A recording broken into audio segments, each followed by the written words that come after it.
House here, so there's no apologies from the voting members. I believe we've got an apology from an attendee, Councillor Moore. Okay. So I've got the minutes of the 6th of June 2023. Are you all happy that I sign those as a true record? Yeah. Okay. And then, then on item 4 is the local government access to information. Declarations. Oh yeah, declarations of interest. If any of you have any declarations of interest, please let us know before we start the item. Number 4 is the local government exclusion of the press and public. So we have part 2 items, which is 16, 17 and 18, which sadly we were left to ask members of the public and the press to leave at that time. We have no public questions from members of the public on this occasion. And so we'll go straight into item 6, which is the overview of the general fund revenue budget 22-23. And here there are 8 recommendations, which are on the board for us. And I'm going to ask Michelle, who is the Deputy Chief Finance Officer, Michelle White, to talk us through the paper. Thank you, Michelle. Thank you, Chair. Is that okay? Yeah.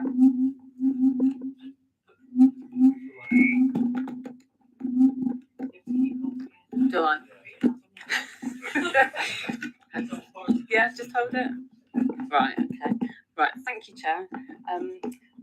So this report sets out the financial position of the general fund revenue budgets, which are those budgets funded in part by the council tax at the end of the 22-23 financial year. So in general, I'm sure you're all aware that this has been a particularly difficult year financially, both across the country, and this has extended to local authorities. The council has suffered a range of unavoidable cost pressures during the year, including higher energy costs and the higher pay award. So the comments of the Section 151 officer, Dave Hodgson, are on page 10, which set out the key financial points to bring to your attention. So in terms of key headlines, you'll see that despite these financial challenges, the council has balanced the budget for 22-23, which it's required to achieve. At year end, it was possible to transfer 629,000 to the general fund reserve. However, you will see in Appendix 4, which is on page 28, that there is a significant list of supplementary budgets totaling 6.4 million requested for the following financial year, many of which have funding in place, but 1.8 million of those supplementary budgets will be required to be met from the general fund reserve. So whilst this will not have a significant impact on the medium-term financial plan, it is projected that reserves will be reduced to the minimum level required by 24-25. So in terms of the minimum level, for the general fund reserve, the council has resolved to maintain a balance of no less than 3 million as a contingency against financial risks, which is the level considered prudent by the Section 151 officer. So moving forward, the biggest area of risks revolve around income being below budgeted levels, particularly business rates and car park income, and these will require close monitoring during the year. So if there are any further call upon reserves during 23-24, it will bring forward the reductions that members are aware are required to balance the 24-25 budget. So in terms of the report, officers are seeking your support for the range of recommendations on page 9, and I'm happy to take any questions. Okay, thank you for that, Michelle. Can you just explain to us, I mean, it may help the conversation in a moment. You say that there's something like £6 million for supplementary kind of some of that's rollover. Well, to somebody watching this, they would say, hang on, they've just done the budget. How can they have that? Or how do we end up with that position? Is it a rollover? Is there a simple why we've got that? And how does that come about? That would help us. Thank you. Okay.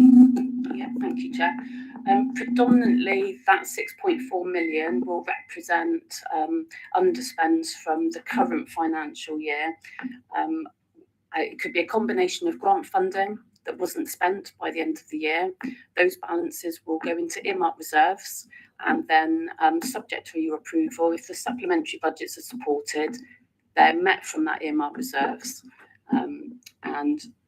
So that's grant funding. It could also be a combination of approved budgets that haven't been fully delivered in year. There could be a number of reasons for that.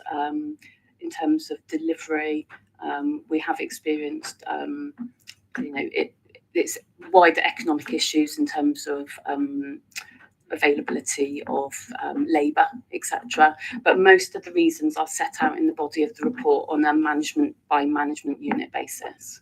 Okay, thank you, Michelle. I just wanted to understand, because it looked as if, oh, they don't know what they're doing, but it's basically, it comes out and then goes back in again, but we have to say, are we sure that that's what we want to do? And that's what we're doing here this evening.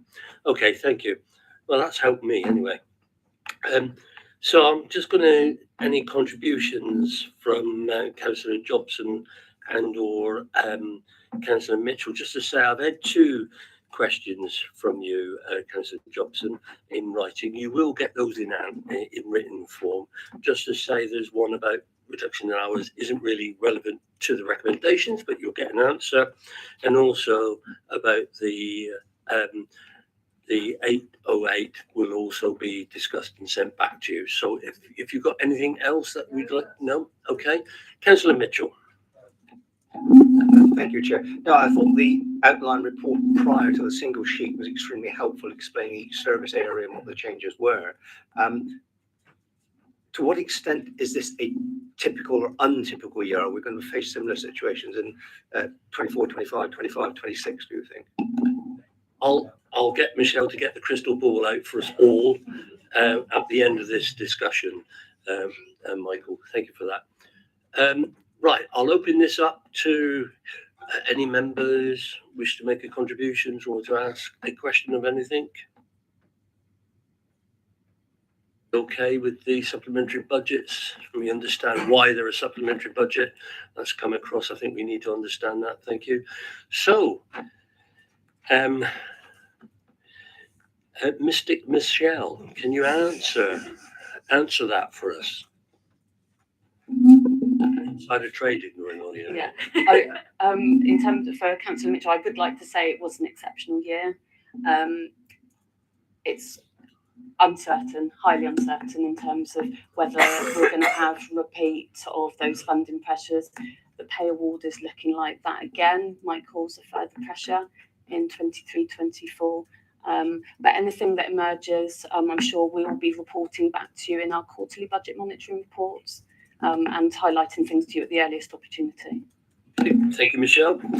Okay, so we now move. Those recommendations, I'll move from the chair. Can I have a seconder, please? Councillor Wright. All those in favour? Thank you very much. Thank you. We'll now move on to agenda item 7, which is the General Fund Capital Monitoring and Revised Capital Programme for the following year and future years. There are two recommendations here. Michelle, can you talk to your paper, please? Thank you, Chair. So, yeah, again, this report sets out the performance of the Council's General Fund Capital Programme during last financial year. So, as again, you'll see from the Section 1.5 Officer comments on page 34, that at the start of last financial year, the Council approved a capital programme of 131 million. At outturn, we're reporting a total spend of 59 million, which included 44 million on acquiring the Guildhall Shopping Centre, so significantly less than planned at the beginning of the year. As I've already touched upon, delivery of the capital programme and budgets in general has been extremely challenging for a number of reasons, including the wider economic conditions, which include lack of contractors, labour shortages, higher tender prices. So moving forward, this does create a challenge because much of the capital programme has been requested to be carried forward and is due to be financed from borrowing.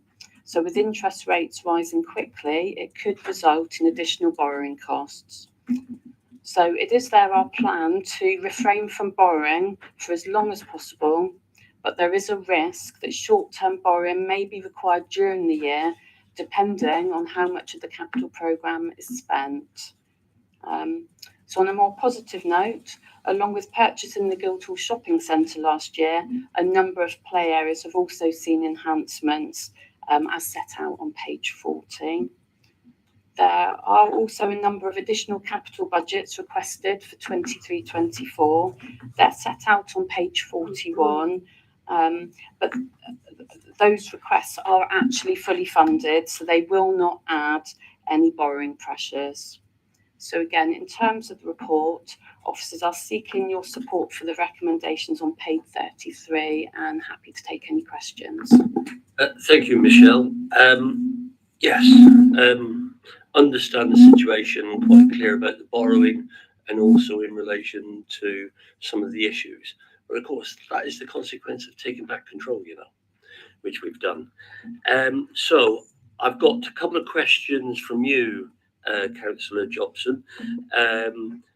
One is about play parks. You'll get an answer to that, okay? And also about the outturn, and you'll get a detailed response to all of that. Are there any other questions you would like to ask, Councillor? Okay, Councillor Mitchell. Just a point of clarification. I'm sure we all welcome the 6.3 million coming in for the RAM and for the Riverside improvements for decarbonisation. Is that a fixed amount? My concern is if matters go over budget, does the liability lie with us or with the grant provider? And secondly, is it likely to lead to long-term closure of either or both properties? I'll deal with that at the end, JB. Thank you for that, Councillor Mitchell. I'll open it up to any questions or contributions from the members. No? Okay. So about the decarbonisation fund there, John Paul, that's quite clear. Is that the fixed amount? Can we spend more than that? What is it done? And will there be any closures? And more importantly, when are you going to bring that report back to us so we will know? Thank you. I think I've got 6 questions there, Chair. So yes, we were successful in the bid, which is fantastic news. To give members some kind of context, I believe, so JPS has got the expertise within the council. When they open these bids, there's a limited time window for it, and it's done on a first come first served basis. So there's not like a 30-day period and then they assess the applications. They assess the applications as they come in. So speed was very much of the essence, and I'm delighted to see that the money is secure. So the process now, so I'm senior returning officer for it, and the process that we're going at the moment is looking at the implications for both of the buildings. There's a £6.5 million cost envelope for it. We're hoping that the work would also be able to address the leak in the middle part of the building as well. So the first stage is looking at that. 2 things. What would the costs be? So the contract work is going ahead at the moment. We're looking at what the costs would be, and then any impact for Riverside. So what would the operational nature be, and what are the options? As soon as those are decided, there's an internal working group within the council, and those will be reported back. Thank you very much, John Paul. Okay, so we've got those recommendations there. I'm going to move them from the chair. Can I have a seconder, please? All those in favour, please show. Chair, that has been carried. Thank you very much. So we now move on to item 8, which is the HRA budget monitoring report and the outturn. And we've got 4 recommendations here. Councillor Denning. It's recommended the executive note report and note approved where applicable. The supplementary budget of 300,000 and detailed in paragraph 8.5. The HRA financial position for 22-23 financial year. The revision of the HRA capital programme to reflect the reported variations detailed in Appendix 3, and social housing decarbonisation fund capital project as detailed in paragraph 8.40. Thank you, Councillor. Michelle, would you like to talk to the report, please? Yeah, thank you, Chair. So this report sets out the financial position of the housing revenue account, which is the ring-fenced account for the council's housing stock at the end of the 22-23 financial year for both its revenue and capital budgets. This report was presented to the Council Housing Advisory Board on the 20th of June. Similar to the general fund, the HRA has faced the same financial challenges in terms of the pay award and higher energy and inflation costs.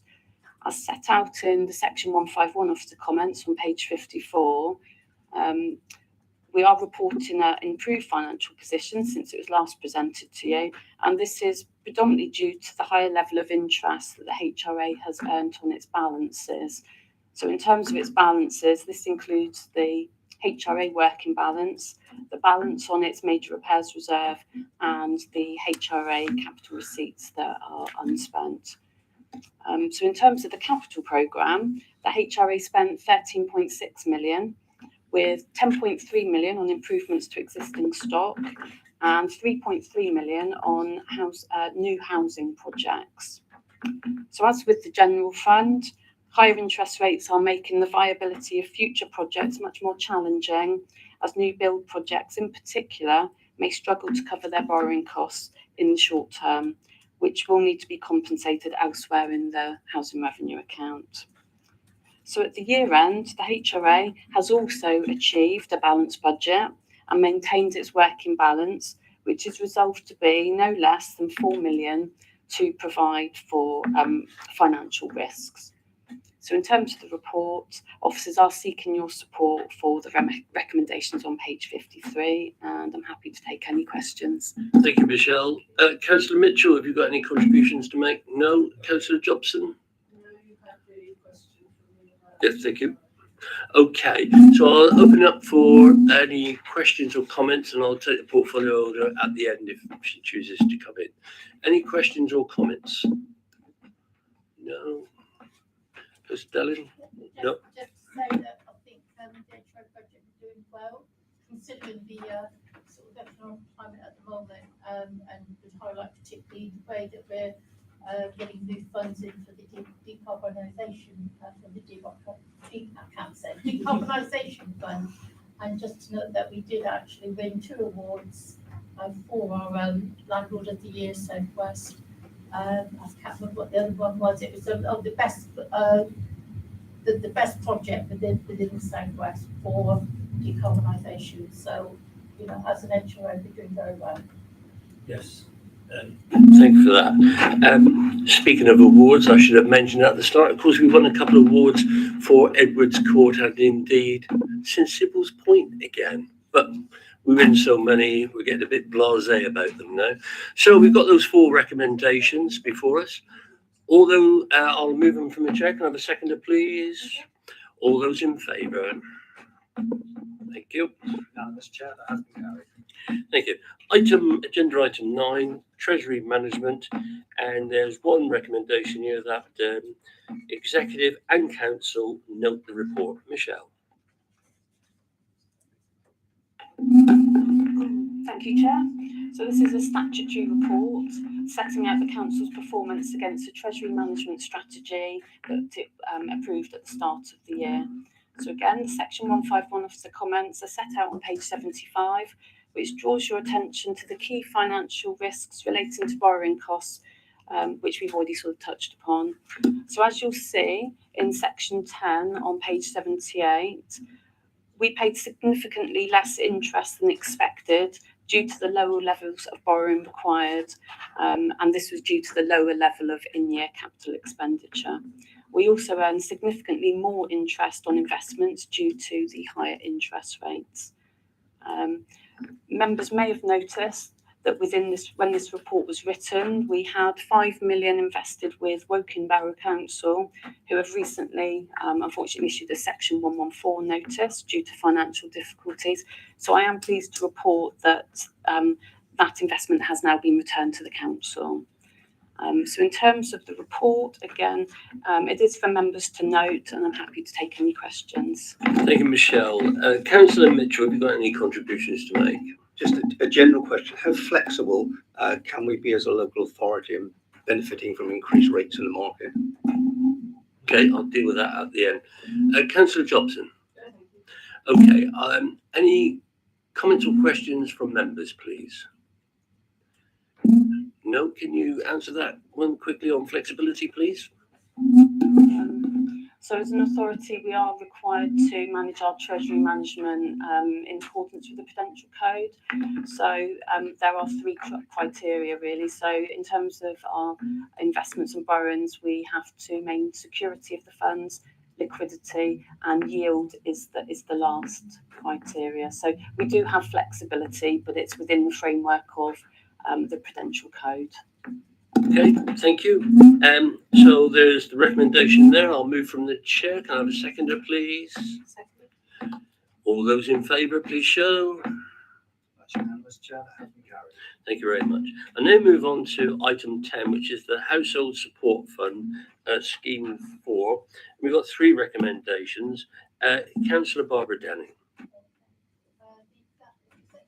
executive recommends to council that the proposed household support fund scheme 4, HSF4, is adopted.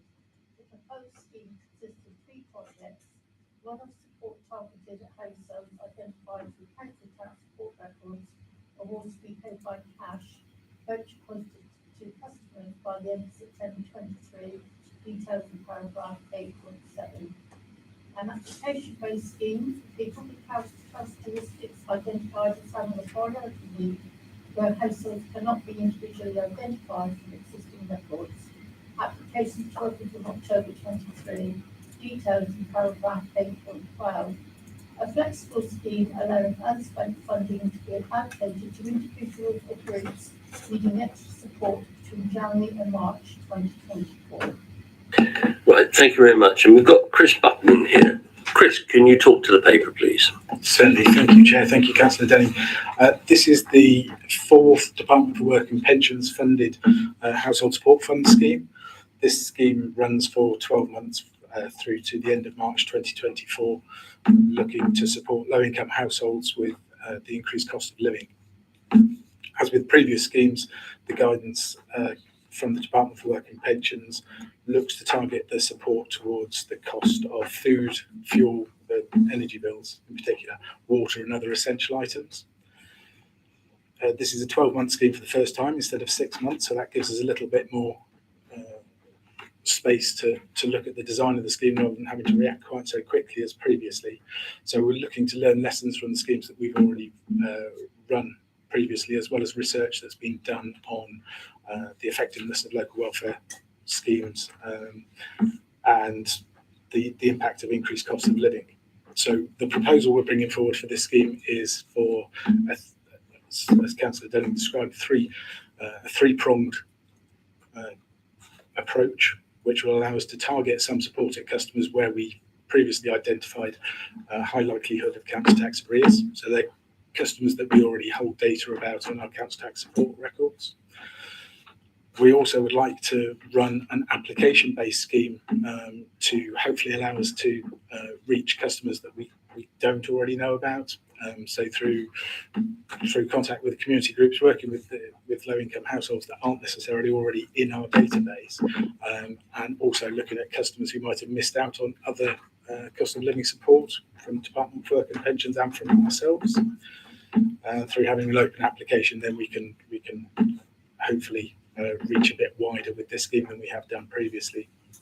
And the final point in there was just about holding a little bit of flexibility within the scheme, because the money's to last through to the end of next March, and without the crystal ball to know exactly what might develop between now and then, if we have some unspent money from the application-based scheme, then we've got the ability to retarget that when the need emerges.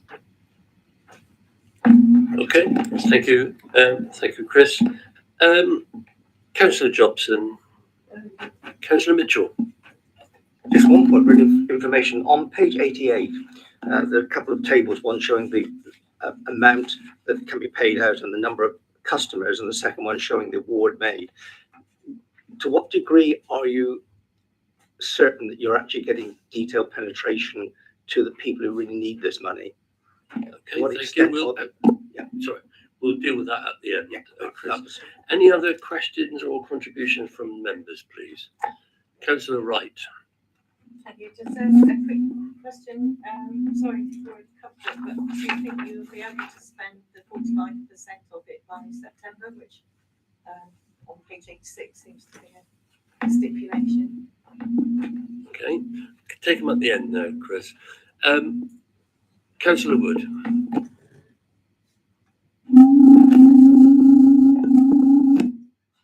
Thank you, Chair. It's great to see that where the scheme is being expanded to pick those that kind of fall between the cracks, as it were, not currently on our radar, and it's often different households in different settings that sometimes don't gain from there and don't gain from there, but still face really difficult situation. We're all feeling the cost of living increase, and there are some households that are specifically vulnerable to this. So it's great that we're going to be picking them up through a referral scheme. So just wondering if you could give us some examples of sort of agencies you're going to connect with to try and find those that are slipping between the cracks. Thank you. Okay, thank you, Councillor Wood. Councillor Fold. Yeah, Chris, just for information, I'm going to just explain the difference between a voucher and a cash voucher. Okay, all right, there you go. That sounds like a conundrum, that one. Okay, we've got nobody else. Chris, there's a few questions for you, please. Okay, so firstly, the modelling that's been done there, the tables, was based on an extract from our council tax support caseload on a fixed date, and those figures are as accurate as they can be based on the data we hold.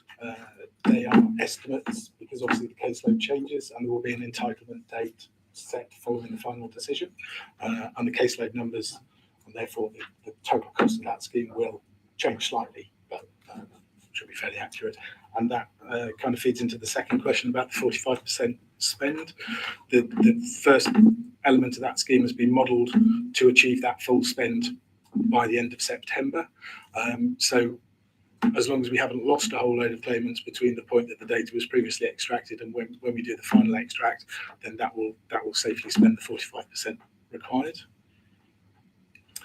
As to the agencies that we will be looking to work through across the council, there's quite a number of organisations that we work with in different departments. So the first thing to do will be an internal communication through to all the different teams like housing options, the community grants team, and so on and so forth, and also through the council network as well, to publicise the availability of this the application-based scheme, because that's only a success if people that we're not normally in contact with actually find out about it.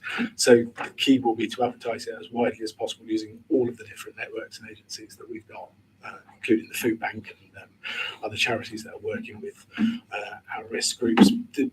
We're working in partnership with Devon County Council on this fund, so they work in different networks as well, so we'll be communicating it through their groups as well, so as widely as possible. What is cash and what is a cash voucher? We don't physically hand out £10 notes. We don't do cash, but we use a range of different kind of payment methods to deal with different scenarios. One of the ones that we have available is a voucher which can be turned into cash at any branch of the post office network. So they're the ones that we kind of refer to as cash vouchers, and we use for sort of reassurance and security, we use posted paper vouchers for that scheme. So we will, because we have names and addresses for those customers, we will send them a letter with a code which they can take to any branch of the post office network in exchange for that value of cash.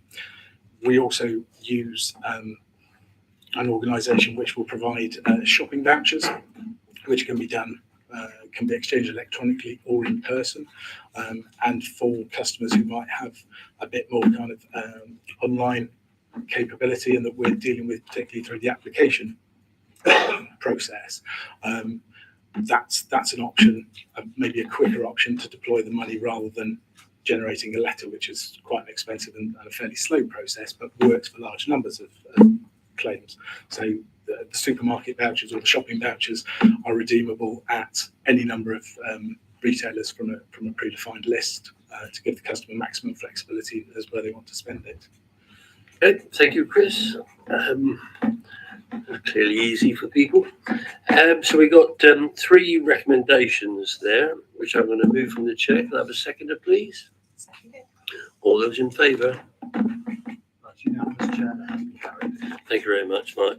We now move on to item 11, which is the Economic Vulnerability Fund. Councillor Barbara Denning. Recommends council that the proposed economic vulnerability fund scheme be adopted. The proposed scheme provides crisis support to low-income residents through to the end of March 24. Okay, thank you. Chris, can you talk to this report, please? So the Economic Vulnerability Fund is some redistributed underspent COVID wellbeing money that's come back to us from Devon County Council, again to be spent in the same time frame as the Household Support Fund, so through to the end of March next year. The proposal is to use this money to support the work of the Household Support Fund, but kind of for customers that aren't being supported or haven't received enough support through the Household Support Fund schemes. So it's customers approaching us with a crisis need for urgent help with any essential items. Generally, it's food and fuel are the needs that we see presenting to us. And the Economic Vulnerability Fund just gives us the flexibility to be able to provide additional help where it's needed to customers who've had help already from us, and also to provide crisis support to some slightly different groups of customers that we might not be picking up through the Household Support Fund and might not be eligible for the application-based scheme.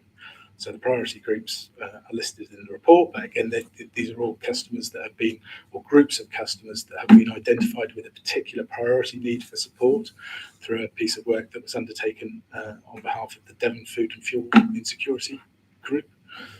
And they're detailed in the report, but it's an additional add-on to the Household Support Fund, operating slightly differently.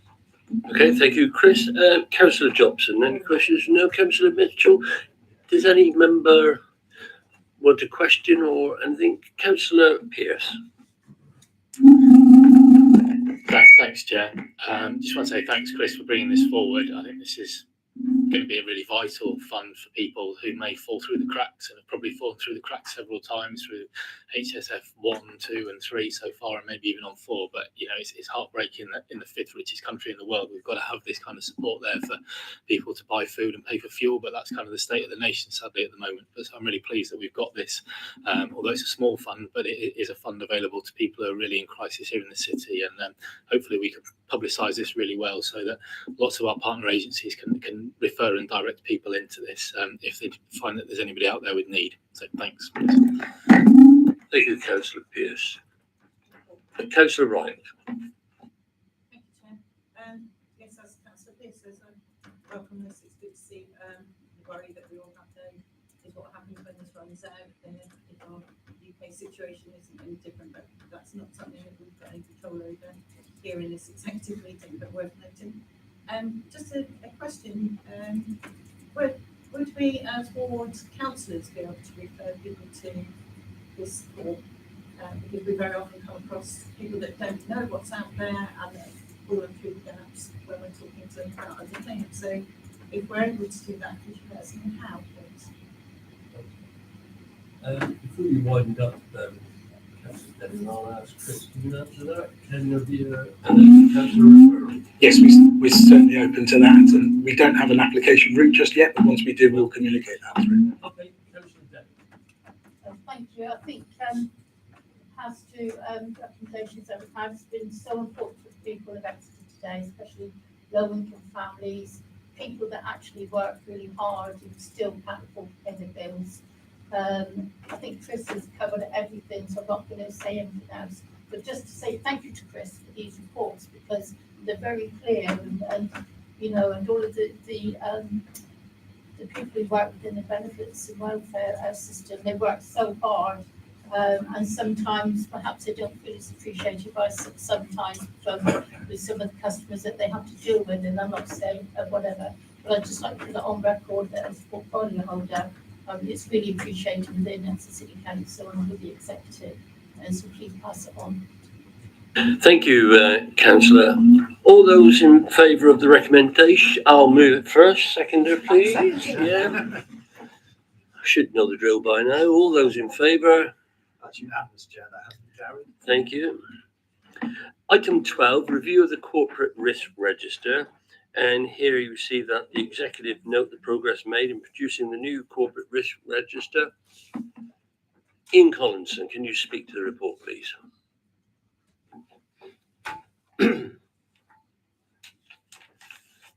Thank you, Chair. I'll be very brief, because as you can see, there is no actual risk register available yet. It's work in progress. What we're essentially setting out here is a process to refresh and renew the corporate risk register to make sure that it's aligned more closely with basically the corporate plan. What I would say as well is that the work is being led by SMB, but in close consultation with yourselves on the executive, and we want to get that sort of ownership really of the risks. It's really important work that we understand what our risks are in delivering that corporate plan, and how, of course, the work that is required to mitigate those risks and overcome any barriers.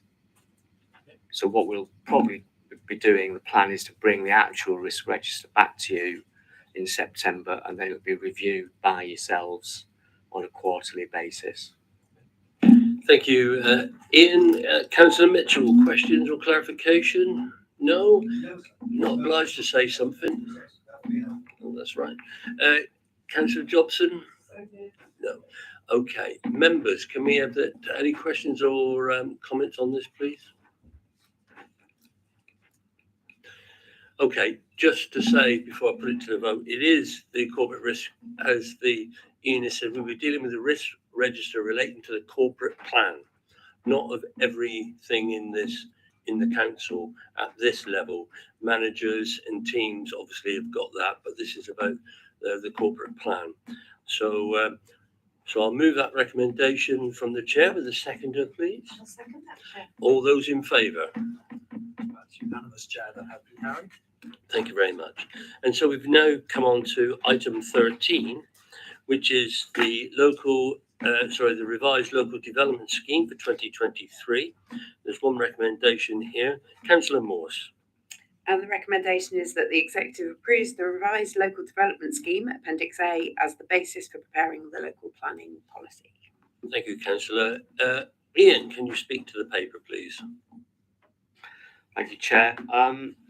So this paper sets out the scope and timetable for preparing future planning policy, including the Exeter plan.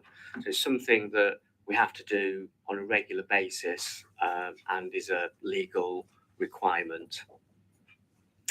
What the report sets out is the good progress that's been made in key areas, including the Exeter plan. The first two milestones have been achieved, and most notably, you'll remember that extensive public consultation that was undertaken at the back end of last year. That work demonstrated quite a step change in the way in which the council consults its local people and communities on planning policy, and in using a digital platform as well as face-to-face exhibitions in every ward in the city, it was able to generate a response that exceeded all our expectations, really. Just to give you one statistic, there was 15,000 hits on the website, which is quite exceptional for a planning document. So in some ways that does set the benchmark for future consultations. We've raised the bar high, and we want to maintain that. We've also commenced some other significant new bits of work this year, including a new Article 4 direction or an extension of the Article 4 direction, and a full review of the community infrastructure levy. Also, very recently, we've instigated some work to develop a new design code for the water lane area, which, as you know, is a key priority for the Livable Exeter initiative. So the original budget and resources for the local plan schemes was established in 2020. That didn't envisage that broader cross-section of new work that's being delivered. Also, we've got a much better understanding now of the scale and complexity in delivering and unlocking these brownfield sites. So officers will be bringing another report to you in due course, which looks at the resourcing, looks at the specialist skills that are required to demonstrate to a planning inspector that we can deliver these key sites. And I think just to say as a concluding comment, we will also be benchmarking the work on the Exeter plan with other authorities, including Plymouth, who are exceeding in this area. We'll be getting some external support as well from the Planning Advisory Service to look at our evidence base, and most crucially of all, we're going to engage a barrister to look at how hard we need to work in terms of generating that evidence base. So we're in the best possible place then to deliver on our outcomes and deliver a sound local plan. Thank you. Yeah. Thank you, Ian. Councillor Jobson, any questions or comment? Okay, thank you. Councillor Mitchell? Just one question really relating to page 149, both in relation to the local plan and to the Article 4 directive. You've set out a timescale of events and activities taking place before the adoption in one case and the implementation in the other. Could you indicate within those timescales when both of those the documents might come back from members for consideration? Because you've talked about consultation procedures. When does it formally come? Okay, thank you, Councillor Mitchell. If you deal with that at the end, Ian. I'm now going to open it up to the floor for any comments or contributions from members. Councillor Wood. Thank you, Leader. I just want to. God, I hate this thing. That's better. Yes, I just observing really that the effectiveness of the consultation we did has led to a huge amount of work, and it shows that the consultation process has been effective. We've learned, we've listened, and we've adapted as a response to that. And I think that's crucial, because this plan is about defending our green spaces. It's about our green ridgeline, and the challenges, as you've mentioned, in freeing up brownfield sites is no small thing to overcome in a plan. It has to be achievable, and that's what we have to evidence. It's nice and easy to move into a green field, chop it up and build houses on it. It's a much harder challenge to shape schemes to fit existing brown sites and whatever infrastructure and changes that's needed to clean up those sites. So I think it's just asking really how much needs to be done with regard to the water lane. I mean, it's coming up later on in terms of the specification for it, the design specifications. So it's just how much that's really complicating the process. Okay, thank you, Councillor Wood. Have I got any other contributions? A couple of things there. Ian, can you deal with those about the consultation and anything that Councillor Wood has said? So on the question about returning items back once we've completed the consultation, that to some extent will be set out in a later report. We haven't exactly got the timing for that. That'll be in the forward plan for executive, but each one of those items will come back for executive to consider eventually when those documents are completed. For example, the Exeter plan, that will need to go to full council for adoption. Thank you. Ian, Councillor Moore, something to add? I think through my city development role, there are 3 areas. I have development management, terribly front facing. They get all the grief, but they do get the praise from time to time. We have the building control, who really just get on with it without anybody noticing. And then there are the planning policy team, who are superheroes at the moment because they got hired to write a local plan, have since written an Article 4 direction and a SIL review, dealt with goodness knows how many government policy changes. And they spend a lot of time telling people like me, layman, essentially, why planning policy is there and how it works and why I can't do what I want to do the way I want to do it. So we don't have a finite resource.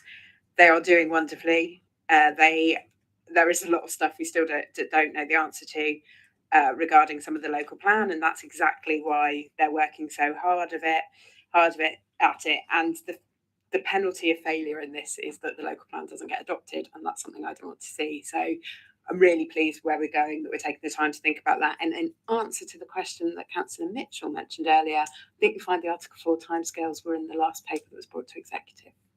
Okay, thank you. So we got the recommendation there. I'm going to move it from the chair. Can I have a seconder, please? All those in favour? It's unanimous, Chair, that has been carried. Okay, so we now move on to item 14, which is the water lane compulsory purchase order. And you will see at the bottom of 175, it's quite a lengthy recommendation. It's about delegating authority to the city surveyor in consultation with myself and also the various directors to dedicate part of Exeter Road depot material recycling facility shown on the boundary map, and in the event of proposed less than best disposal under 2.1 above, delegated authority to the city surveyor in conjunction with myself, 151 officer and director of city development, to assess and subject to compliance with relevant statutory provisions. Ian, please explain this to us all, please. Thank you, Chair. Apologies for that lengthy set of recommendations. As you can imagine, there's legal and financial arrangements in play here, so we have to set them out in that way. But in real simplistic terms, what this report is seeking approval for is to potentially use our CPO powers and also potentially to dedicate a small piece of land which has limited operational value to assist in the regeneration of Water Lane.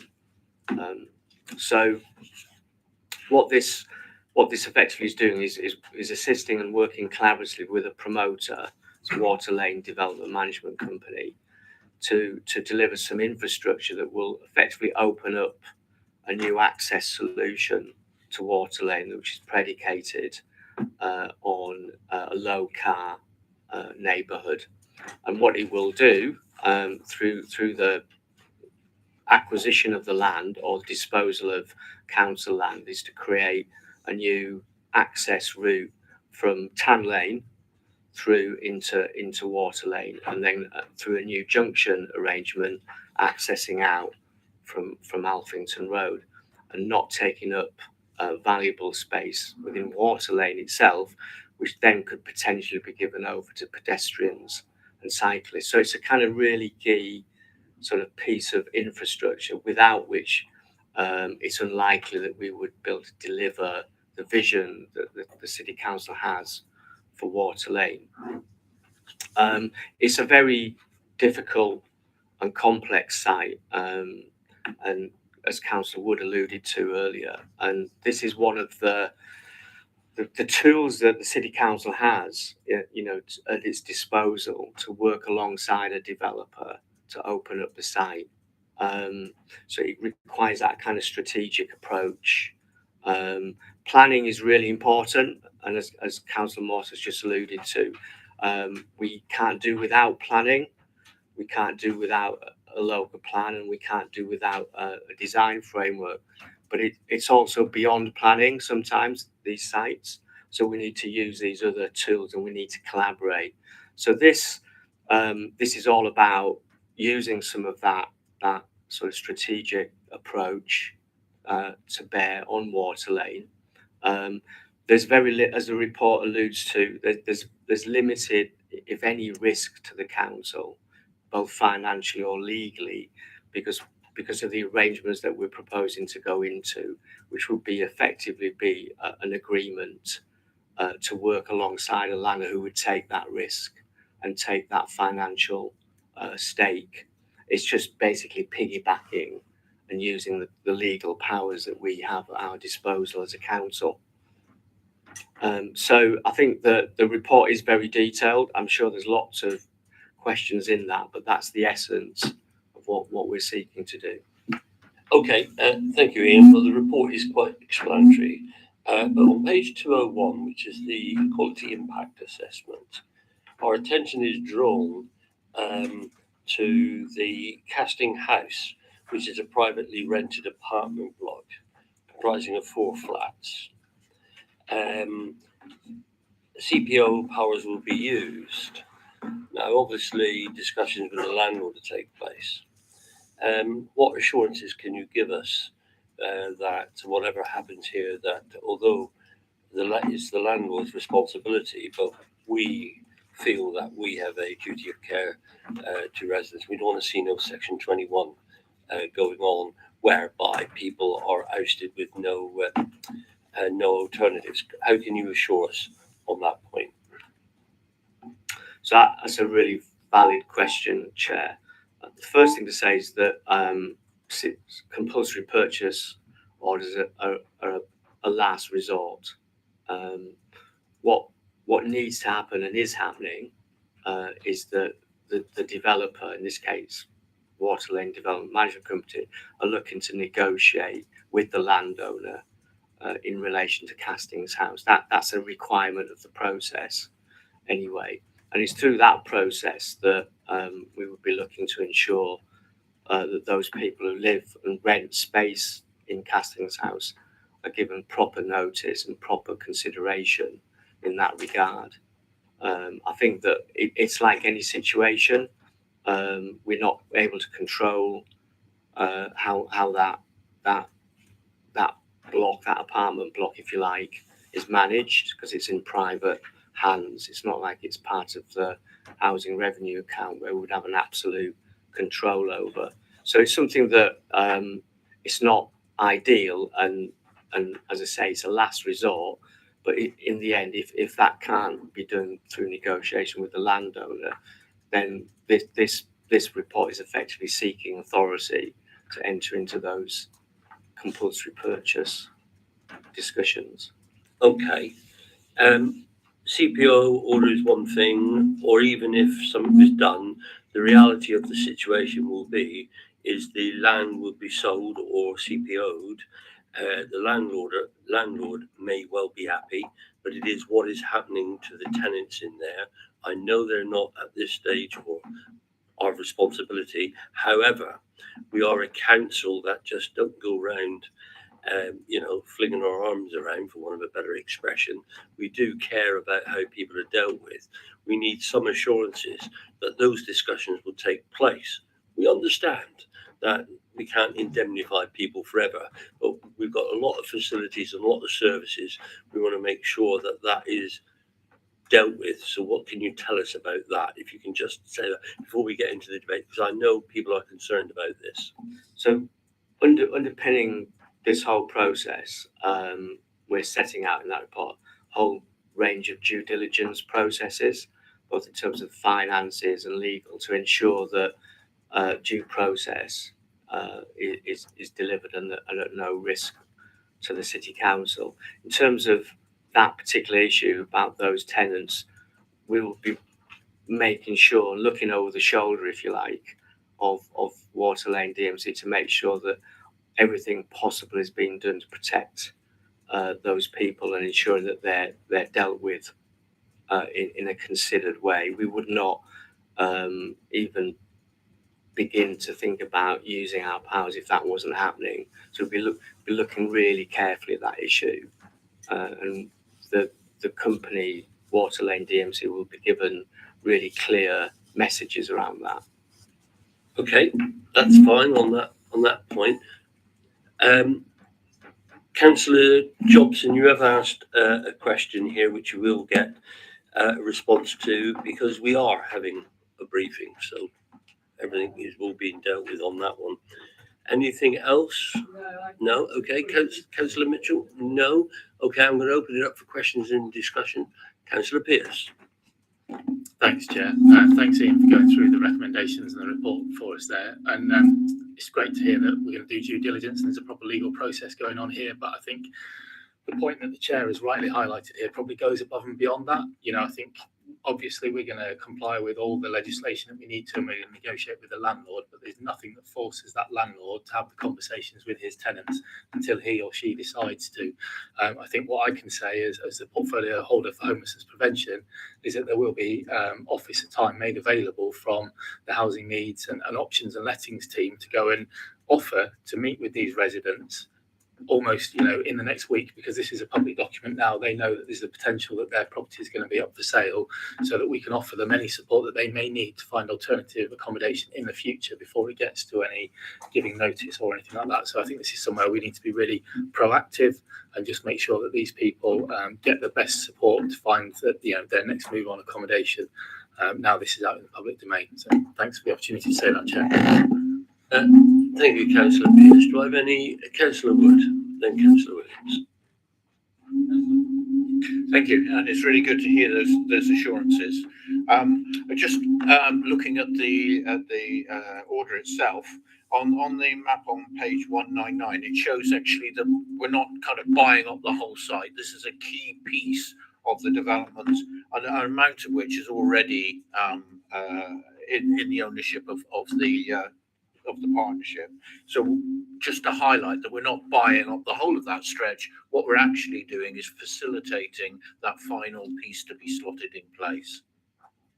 Okay, thank you. Councillor Williams. It's just a bit of clarification, please. In the first recommendation, 2.1, it's the bit where you said to dedicate part of the Exeter Road Depot material recycling facility to Devon County Council for highways use, or if necessary, and subject to the and so it's the alternative. So it's the differences between those two and what that means, because I don't quite get that. So okay, have we got anybody else? No. Okay, Ian, if you can answer those. So ideally, the land would be granted over to Devon and become adopted highway. That we fully expect that to happen. We've been consulting Devon County Council Highways all the way through this process, both in terms of this report, but also the wider water lane initiative. They're working really closely with us, and they're fully on board with the movement and access strategy, and they understand how key this particular piece is. But there's always that eventuality that for whatever reason Devon may choose not to adopt it, so that it would then need to be then dedicated back to go as in private hands to be managed as part of the estate for the development. So it's just to make sure that we've got that eventuality covered in the recommendations. But my absolute expectation is that this land can be dedicated over as highways and managed as part of the public highway. Okay. I'm going to move a slight amendment here on page 176 and 2.3, because in 2.1, delegated authorities as a city surveyor in consultation with myself and the Director of City Development and the Director of Finance. That's indeed the recommendation that goes to Council. 2.3, where we actually resolve to do something, subject to the 151 officer being satisfied and I'd like to, between satisfied and as, to insert in consultation with the leader. I need to know what you're up to sometimes. Okay. So it's after the word satisfied, insert in consultation with the leader.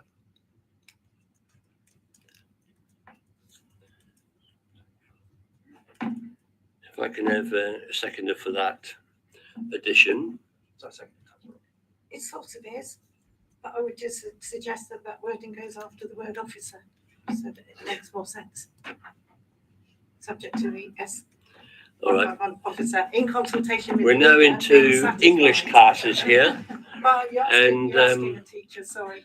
Is all that- I know, they're not going to do it unless I'm satisfied. But however we want to express that, I'm happy for that to be I'm expressed. trying to make sure there's no holes in that, so that there's absolute consultation and satisfaction. So, I think Dave Hodgson will do everything he possibly can to ensure I am satisfied. But if that's the way to do it, I'll second that. okay. So with that amendment and that grammar course for us all, got a couple of teachers in the room, I'm going to move that from the chair. Can I have a seconder, please? Seconded, Chair. All those in favour as amended? That's unanimous, Chair. That's been carried as amended. Thank you.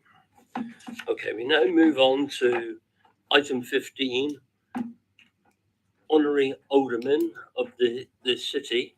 And here we've got a recommendation, which is to consider granting the position of honorary alderman of the city to Mrs. Yolanda Henson. Mark, can you talk us through the paper, please? Thank you, Chair. This is a report to, and it was section 249 of the Local Government Act 1972 to bestow the honorary title of honorary alderman of the city to Mrs. Yolanda Henson. The criteria for someone being eligible to be an honorary alderman is provided that they are no longer a serving member of the council. They have served as a member of the city council for 12 years or more and have provided exceptional service to the council during that period. Mrs. Henson has held the term of office of a cumulative 39 years. And during that period, she was mayor, deputy lord mayor, and recently lord mayor. So she more than meets criteria for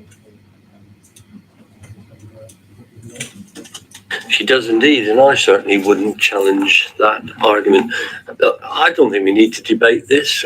The other thing I've asked Councillor Fole, the portfolio holder, to make sure not only that we understand the criteria, that we understand the process of nominations, whereby all leaders of all the parties will be asked if they wanted to put anybody forward. And I think this is that sort of time of the year we would do that.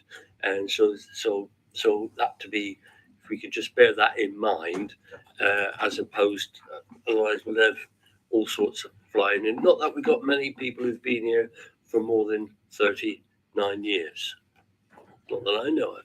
Maybe if we added them all up, it may come to 39. Okay, so I'm going to move that from the chair. Can I have the seconder? All those in favour? That is unanimous, Chair. That has been carried. And I feel sure Councillor Jobson at the full council will have something good to say. Yeah, I think we can. We can have something good to say about Yolanda, and you'll make sure that those words are given at the council meeting. Is that okay? Thank you very much. Well, that's the end of this meeting, of part one. Yes. I'm now going to put it to the vote that we go into part two to exclude the press and public. Second that. Can I have a seconder? All those in favour that we go into part two? Thank you. Unanimous, Chair. That has been carried. So the meeting has now been moved into part two. They couldn't wait to get away anyway. But